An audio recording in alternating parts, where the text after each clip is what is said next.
غزہ کو سابق برطانوی وزیراعظم ٹونی بلیئر کے حوالے کرنے کا انکشاف۔ بلیئر کا نام ایک نگران کونسل غزہ کی بین الاقوامی عبوری اتھارٹی کی صدارت کے لیے زیر غور۔ غزہ میں تقریباً 2 برس سے جاری خونریزی اسرائیلی جنگ کے خاتمے کی امریکی کوشش کے تناظر میں باخبر ذرائع نے انکشاف کیا ہے کہ سابق برطانوی وزیراعظم ٹونی بلیئر غزہ کے امور کی نگرانی میں اہم کردار سنبھالنے کی کوشش کر رہے ہیں۔ یہ سب اس امن منصوبے کے تحت ہے جس پر امریکی صدر ڈونلڈ ٹرمپ کی انتظامیہ کام کر رہی ہے۔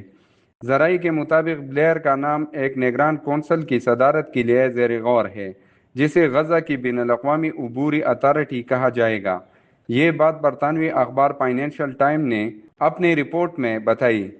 اخبار کے مطابق ٹونی بلیئر وزارت عظمیٰ سے الگ ہونے کے بعد مشرق وسطیٰ کے ایلچی بھی رہ چکے ہیں۔ کئی ماہ سے ذاتی طور پر ایک ایسی تجویز کے فروغ میں مصروف ہے جس کے مطابق جنگ کے بعد غزہ کی انتظامیہ بین الاقوامی سرپرستی کے تحت چلائی جائے۔ ایک اور ذرائع نے کہا کہ امریکہ چاہتا ہے کہ سابق برطانوی رہنما غزہ میں عبوری انتظامات میں کردار ادا کرے، تاہم یورپی اور عرب ممالک بین الاقوامی سرپرستی کے تصور کی مخالف ہے کیونکہ ان کے نزدیک یہ فلسطینیوں کو نظر انداز کر دے گا اور غزہ کے عوام کی نظر میں اس کی کوئی حیثیت نہیں ہوگی۔